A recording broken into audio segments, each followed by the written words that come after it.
अस्सलाम वालेकुम स्टूडेंट्स, उम्मीद है आप सब खैरियत से होंगे। जी तो हम लोगों ने आज स्टार्ट करना है structure and function of nephron. जैसे कि मैंने बताया था कि हमारे पास नेफ्रॉन क्या है, ये हमारे पास स्ट्रक्चरल एंड फंक्शनल यूनिट है। ठीक है, it is a unit of kidney जो कि स्ट्रक्चरल भी है और फंक्शनल भी है। हमारे पास जो किडनी है, हम लोगों ने ऑलरेडी इसका स्ट्रक्चर पढ़ लिया था, लेकिन आज हम थोड़ा सा मैं आपको ओवरव्यू दे देती हूँ कि जो हमारी किडनी है इसमें 1 मिलियन नेफ्रॉन्स मौजूद होते हैं। ठीक है, eight one time.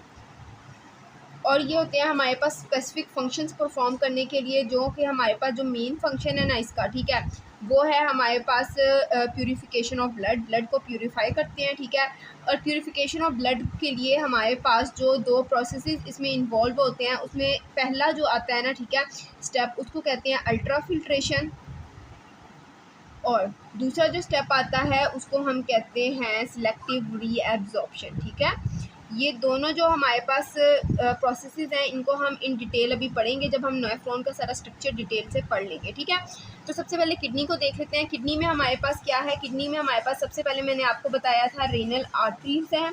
Renal artery क्या करती है, हमारे पास ब्लड को बॉडी से किडनी के अंदर इंटर करवाती है, और ये रेनल वेन है जो क्या करती है कि हमारे पास जो प्यूरिफाइड ब्लड है ना उसको लेके बाहर जाती है और हार्ट के पास लेकर जाती है। ठीक है, उसके अलावा ये जो डार्क सा पोर्शन है ये सारा, ठीक है, इसको हम क्या कहते हैं, इसको हम रीनल कॉर्टेक्स बोलते हैं, आउटर पोर्शन को।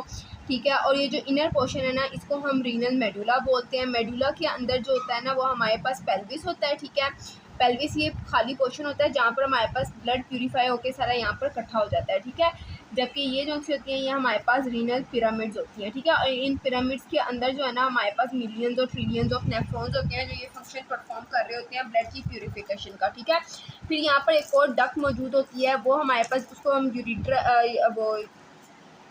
यूरिटर्स कह रहे होते हैं। ठीक है, ये हमारे पास ब्लड यूरिनरी ब्लैडर में आगे लेकर जा रही होती है। ठीक है, तो ये है बेसिकली हमारे पास ओवरऑल स्ट्रक्चर है नेफ्रॉन का। ठीक है, मैं आपको इसको थोड़ा सा एक्सप्लेन करती हूँ। सबसे पहले है ये हमारे पास एफरेंट आर्ट्रियोल्स हैं। ठीक है, ये हमारे पास एफरेंट आर्ट्रियोल है, और ये जो हमारे पास ऊपर है ये हमारे पास इफरेंट आर्ट्रियोल है। ठीक है,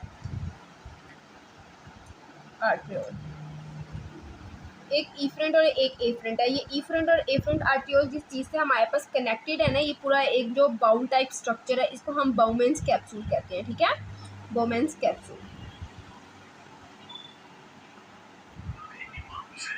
और ये जो अंदर हमारे पास बहुत ज़्यादा ये चैनल्स टाइप बने हुए हैं, इसको हम ग्लोमेरुलर कैपिलरीज कहते हैं। ठीक है, ये जो ग्लोमेरुलर कैपिलरीज हैं ये हमारे पास इफरेंट आर्ट्रियोल की और एफरेंट आर्ट्रियोल की मिलकर कुछ कैपिलरीज बनती है, इनको हम ग्लोमेरुलर कैपिलरीज कहते हैं। ठीक है, फिर आ जाता है हमारे पास बाउमेंस कैप्सूल से आगे एक पूरी एक ट्यूब लाइक स्ट्रक्चर आ जाता है। ये जो ट्यूब लाइक स्ट्रक्चर है ना ये 3 पोर्शन में हमारे पास डिवाइडेड होता है।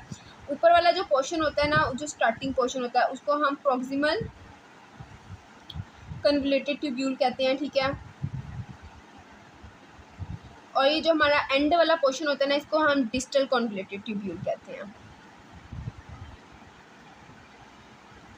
और ये जो हमारे पास मिड वाला सारा पोर्शन होता है ना इसको हम लूप ऑफ हेनले कहते हैं। ठीक है, आगे जो हमारे पास डिस्टल कन्वोल्यूटेड ट्यूब्यूल है ये हमारे पास फर्दर कनेक्टेड होता है हमारे पास कलेक्टिंग डक्ट में। ये कलेक्टिंग डक्ट पेल्विस के साथ आगे अटैच होती है और ये हमारे पास यूरिन को सारा लेकर जा रही होती है। ठीक है जी, तो ये हम लोगों ने पूरा ओवरऑल स्ट्रक्चर ऑफ नेफ्रॉन पढ़ लिया। अब इसका फंक्शन देखते हैं। इसके फंक्शन में मैंने आप लोगों को बताया था ये 2 प्रोसेसेस इन्वॉल्व होते हैं, अल्ट्रा फिल्ट्रेशन और सिलेक्टिव रीएब्जॉर्प्शन। ठीक है, तो बेसिकली अल्ट्रा फिल्ट्रेशन क्या करता है कि हमारे पास जो ब्लड आ रहा है उसको फिल्टर करता है। ठीक है, अब फिल्टर कैसे करता है, उसमें पूरा प्रोसेस क्या होता है, ये हमारे पास आती है एफरेंट आर्ट्रियोल। एफरेंट आर्ट्रियोल से ब्लड जो होती है ये हमारे पास नेफ्रॉन्स के अंदर इंटर हो रही होती है, ग्लोमेरुलर कैपिलरीज के अंदर इंटर हो रही होती है। ठीक है, और इफरेंट आर्ट्रियोल जो होता है ना क्लीन ब्लड को वापस लेकर जा रहा होता है। तो बेसिकली क्या होता है कि एफरेंट आर्ट्रियोल जब ब्लड लेकर आता है और इफरेंट आर्ट्रियोल जो होता है ना हमारे पास इन दोनों की साइड पे हमारे पास आपने देखा होगा इवन थोड़ी सी मोटी और ये ज़रा बड़ी बनाई है। ठीक है, तो ये हमारे पास इसकी वजह से क्या होता है कि ब्लड प्रेशर का डिफरेंस आ जाता है, यहाँ पर ब्लड प्रेशर हाई हो जाता है। ब्लड प्रेशर जब हाई हो जाता है ना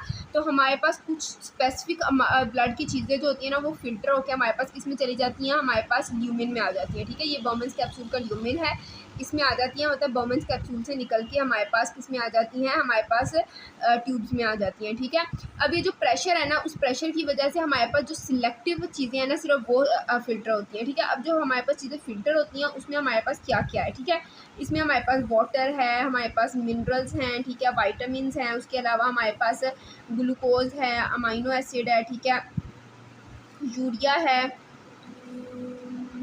यूरिक एसिड है, ठीक है।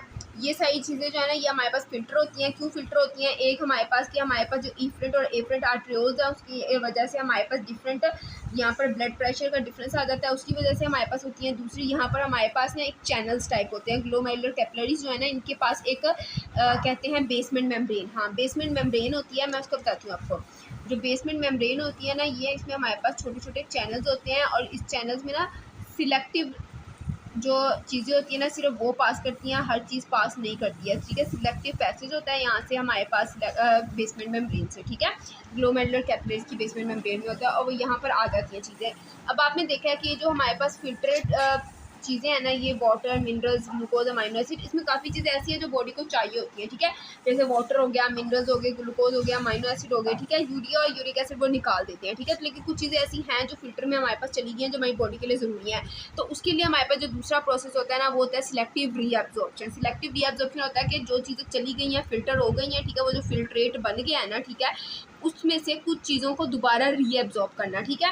तो यहाँ पर हमारे पास क्या होता है कि यहाँ पर सबसे पहले जो मेन वर्क करता है ना वो होता है हमारे पास एडीएच हार्मोन होता है। एडीएच हार्मोन जो होता है वो हमारे पास वाटर की रीअब्जॉर्प्शन के लिए होता है, ठीक है, वाटर और सॉल्ट की रीअब्जॉर्प्शन के लिए होता है, ठीक है।